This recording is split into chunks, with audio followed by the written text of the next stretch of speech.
Assalamualaikum warahmatullahi wabarakatuh. Perkenalkan, nama saya Muhammad Najah Fernanda. Saya mahasiswa dari program studi administrasi bisnis Universitas Maluku Saleh. Ingin sedikit menjelaskan tentang dasar-dasar perilaku organisasi.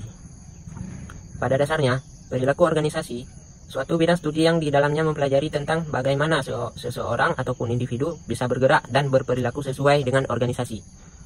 Termasuk di dalamnya mempelajari bagaimana mereka bisa berinteraksi satu sama lain dan bagaimana mereka bisa bekerja dalam suatu struktur organisasi untuk bisa menyelesaikan pekerjaan dan interaksi dengan lingkungan yang berada di luar organisasi.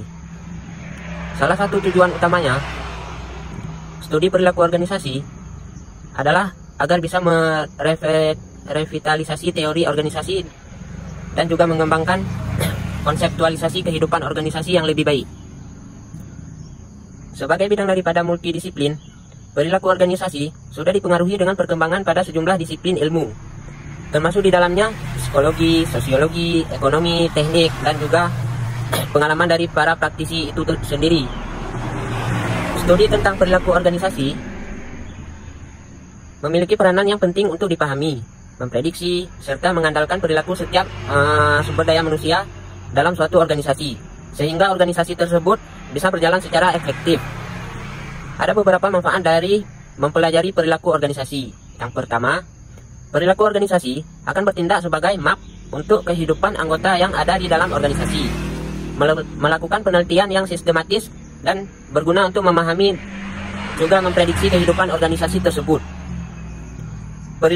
Yang kedua, perilaku organisasi akan membantu setiap individu dalam memahami perilaku mereka sendiri dan juga orang lain yang berada di dalam organisasi, sehingga bisa meningkatkan hubungan interpersonal antar setiap individu yang berada di dalam organisasi tersebut. Yang ketiga, perilaku organisasi juga berguna untuk menjaga setiap hubungan industrial perusahaan, membantu setiap manajer untuk bisa memahami dan juga memengaruhi lingkungan kejadian ataupun masalah yang ada pada perusahaan.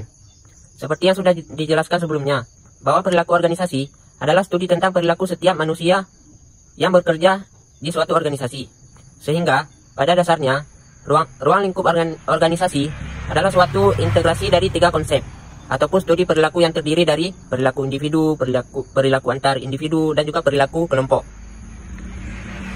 Untuk lebih jelasnya, saya akan menjelaskan apa itu perilaku individu, perilaku antar individu, dan perilaku kelompok. Studi perilaku individu adalah suatu studi terkait kepribadian individu, pembelajaran, sikap, motivasi, dan juga kepuasan kerja. Sedangkan perilaku antar individu, suatu studi yang dilakukan dengan adanya komunikasi antara setiap karyawan di antara mereka sendiri dan bawahan mereka, memahami kualitas dari kepemimpinan orang, dinamika kelompok, konflik yang terjadi pada kelompok, kekuasaan, dan juga politik umum. Sedangkan perilaku kelompok ini akan mempelajari terbentuknya suatu organisasi, struktur organisasi, dan efektivitas organisasi, dan berbagai upaya kelompok yang dilakukan untuk bisa mencapai tujuan organisasi. Umumnya, terdapat 4 elemen penting yang mampu mempengaruhi perilaku organisasi. 4 elemen yang mampu mempengaruhi organisasi tersebut adalah berasal dari internal organisasi dan eksternal organisasi.